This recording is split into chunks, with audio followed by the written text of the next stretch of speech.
Okay, everybody familiar with spray equipment somehow, some way, right? Is everybody familiar with Graco? No, well, I'll give you a little story. Graco is the largest manufacturer of airless spray equipment in the world. We also do more stuff than just airless spray. Graco actually started early in the 20s actually as a grease pump company. It was based out of Minnesota. And just think about how easy it was to pump grease when it was 20 below zero. Couldn't pump it, right?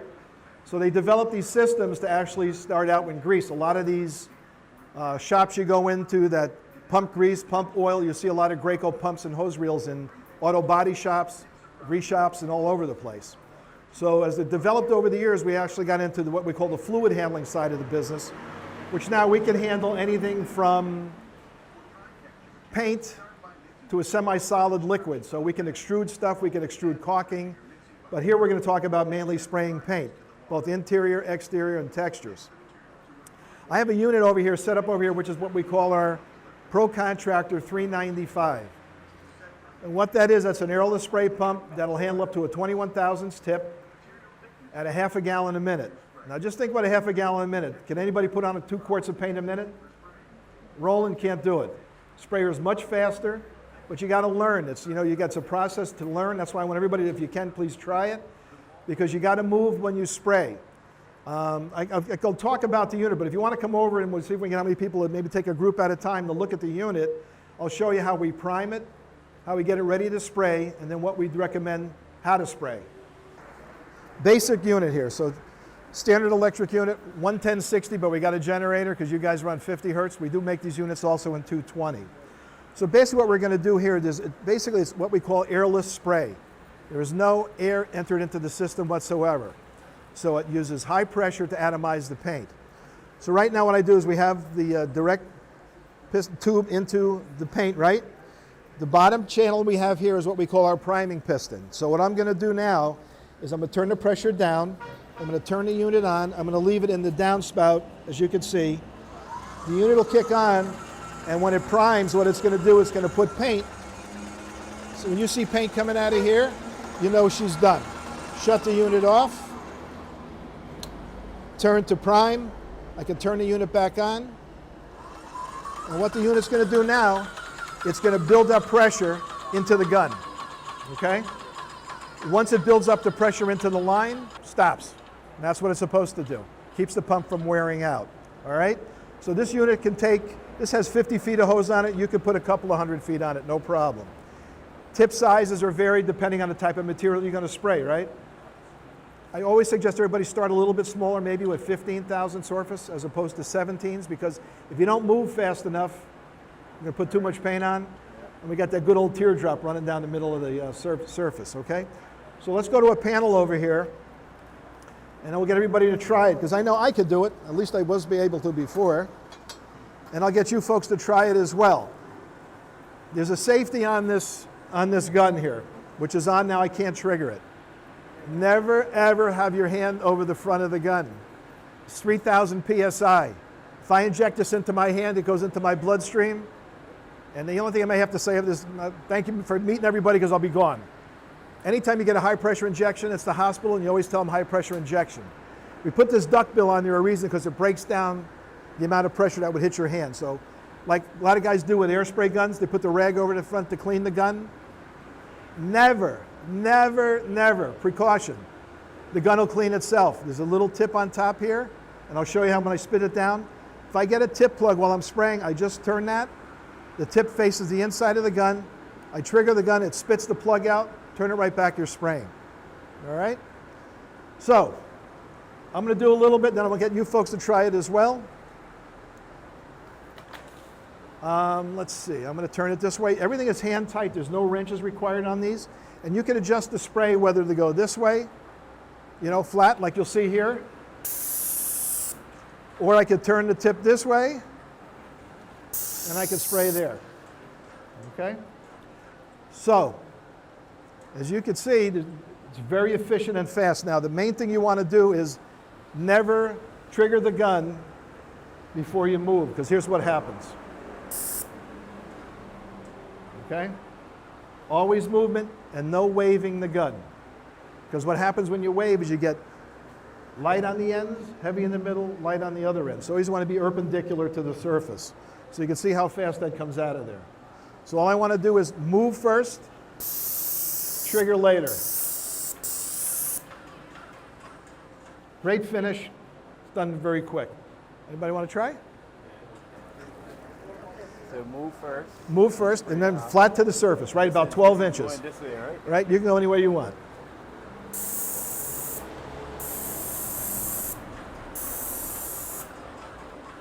Pretty cool.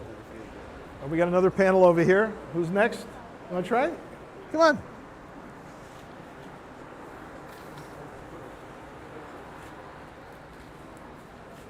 So the trigger is ready to go.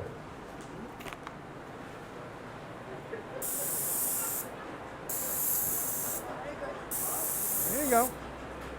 Always straight. Yep. There you go. You want it to be right there. That's it. Not bad, but they're getting good. When you practice, you get it there. Okay. We got some more. We could probably turn these around, right? So you can see how fast that actually comes out. So just think when you're doing the side of a building or interior walls, as long as you mask off and get everything ready, you can knock a job out really quick. Anybody else? Want to try?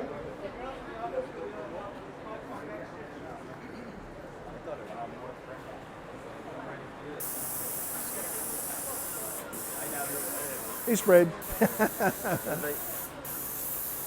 like spraying. Pretty simple, yeah. Now look here. Cool, let's go on this one over here. Okay, got it?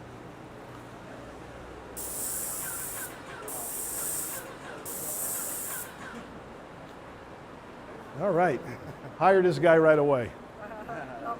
You get there. Anybody else want to try? It's pretty simple, and again, if I want to change the pattern, all I really have to do is just turn that duckbill. And now I can spray just like that. Okay? So if you want to spray wall paint, floor paint, water base, oil base, doesn't matter. Okay?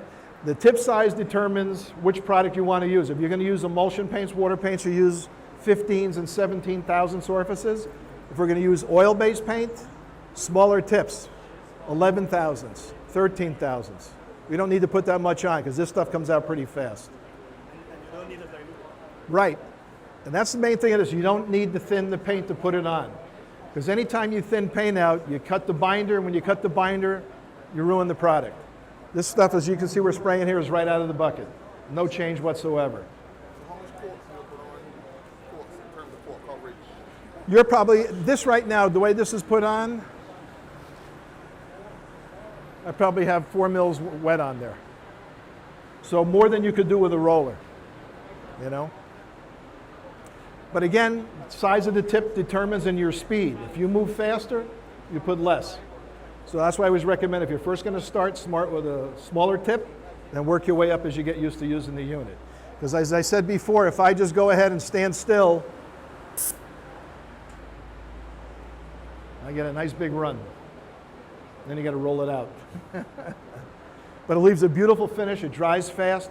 And you can see now when we go outside and you're going to spray, wind is always an issue. We have the same thing in Florida. We have a jet roller, which I showed somebody. We'll switch it over, and we'll hook that up over here. And what that really is we take this gun off. We use an extension pole. There you go. Mike's going to show you. And we're going to hook the hose up to here. So what happens is the paint travels through here, through this tip, and it atomizes underneath the roller. So all we're going to do then is we spray it on the downside. The roller picks up the extra mist. 2 coats in 1 pass. So you spray it on the way down, you release the sprayer and just roll it back up. That's the unit. And pass around so everybody can see what it is. And you can change any size roller you wish. Shorter naps for smooth walls, larger naps for stucco, concrete, rough surfaces. Pretty simple to use. And you can use it on, same thing, if you want to roll a floor, or you don't want to keep going back with the roller, hook up to the sprayer. You can roll floor coatings with this. You can do just about anything. So even same thing, our guys, whereas Phil, because we do industrial applications with guys that want to roll epoxies or urethanes, they could use the same system. They just hook it up to their existing airless rig. And again, very fast. If it did plug, let's say I'm spraying and it stops, all I do is turn this back, and what's going to happen is you'll see this. See, it shoots out a straight stream, it'll unblock the tip, turn it right back, and back spraying. That's how fast. And again, we're not thinning the product out at all. So you're getting the full use of the product itself. As I said, anytime you really dilute the paint, you hurt the product. This, you don't have to do that. In terms of cleaning, Cleaning, it's the same way I put paint in it. It's the same way when we flush this out later, we'll do a cleaning session. What we'll do there is take that out of the paint, put that product into water, and then we have a priming tube. It's like we primed it. We'll turn it to prime, let the pump flush itself. It'll take the paint that's in the hose out, and she's done. Clean, clean, clean. There's a filter in this unit, just like you have a filter in your air conditioner or your car. If you let the filter get dirty, guess what happens? Paint won't pass through it because it stops the flow. And I'll show you what the filter looks like in the housing. There's also a filter in here, in the gun. So we try to take as much out before it gets to the actual spray tip. And you always want to spray with the least amount of pressure, okay? So if I cut the pressure down, let's see. Let me see if I can demo on this. See that little tail on the end? That means it's not atomizing. I need a little more pressure. So all I would do is go to the dial here. See the pump's going to pick up more pressure now. I'm out of paint. The tail's gone. Yep. It's going to shut that down. So we ran out of paint. When the pump keeps running like that, that means the bucket's empty. So we got to put more paint or we'll flush it or do whatever. Pretty simple. Everybody could use it. It's not that difficult. But it really will help your jobs go a lot easier and a lot faster. If you want, we can also hook up the jet roller, and everybody can see what that looks like. It'll take me about 5 minutes to just take this gun off and put the other one on. All right? What we want to do is when we position the roller, we want to put it, with the sprayer, we want to keep it just underneath the roller. So as I go down, and the same thing, I'm going to move, roll it up.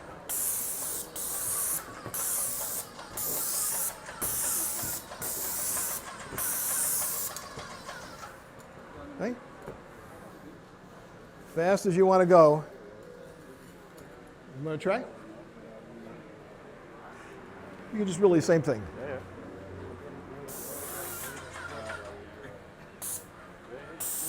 All the way down, then let it go.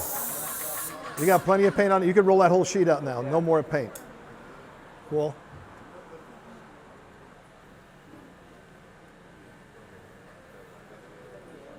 So the main benefit of this is what? That if you're outside, you're not going to have drifting or overspray onto your neighbor's car. Right. Okay. That's the advantage. Same thing on interior walls. If you're doing a lot of interiors and you don't want to get a lot of overspray, this is what you want to use. So you got plenty of paint on here. I can roll this thing out.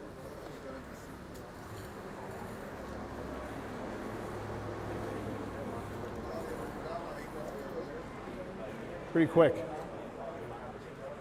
Really not much difference. I mean, you're spraying through a nozzle, but the roller now is picking it up on the jet roller. Anybody want to try?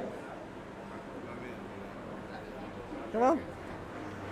Let's go to this board over. Let's see, I'll flip another board around for you. Okay, wait till, don't trigger that one yet. There you got it, just like that.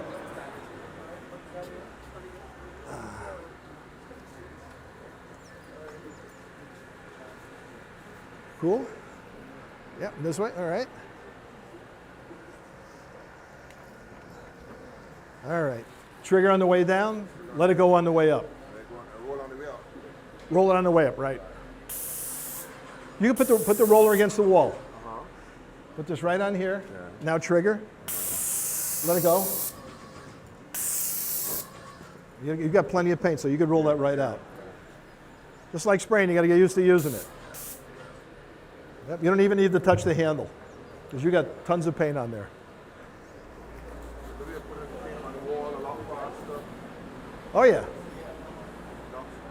So you got a ton of paint on there.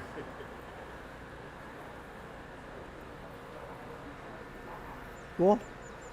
Anybody else want to try?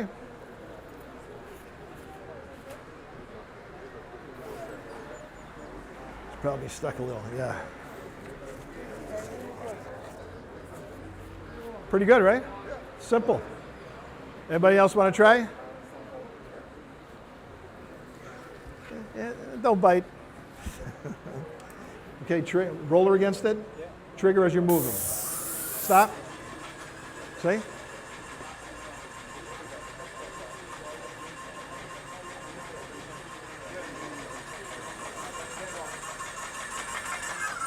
Yeah, we got in the shallow bucket.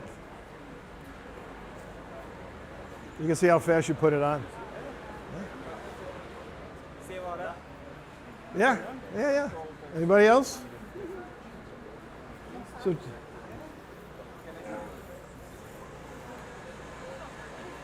sure. So always to the wall, and then as you're moving, then trigger, and then all the way down. Nope. That's it, okay. Because you got plenty on there now. The roller tip is a standard roller tip, or is that a special, unique to your product? Same tip. No, I meant the roller. You can use any roller. Use any roller. Any roller. That's what's good. The old ones used to have the holes in them. You push through. No, these are any roller. Any roller, any roller. Cool. Anybody else want to try?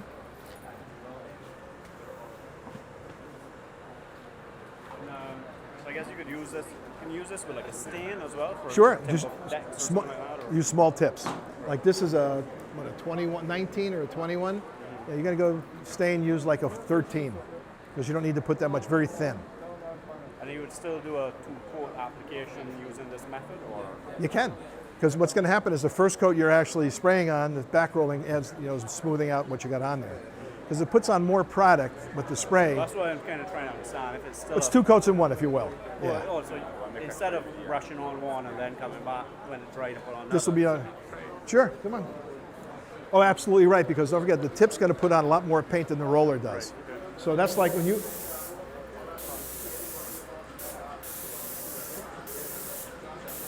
You got you got too much paint.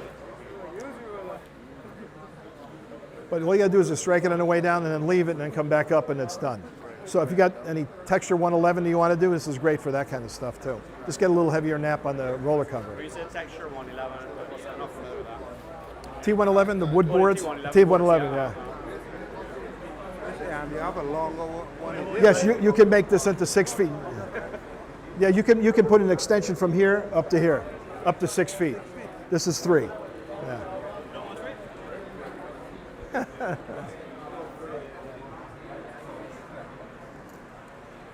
But you just got to move a little faster, that's all. See?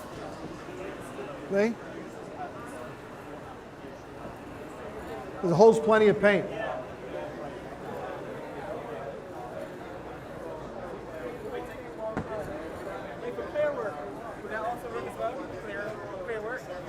Clear? Oh, absolutely, yep. If you want to do a floor, like you're going to do a floor coating, same thing. So you could just roll it and do a floor coating, same way.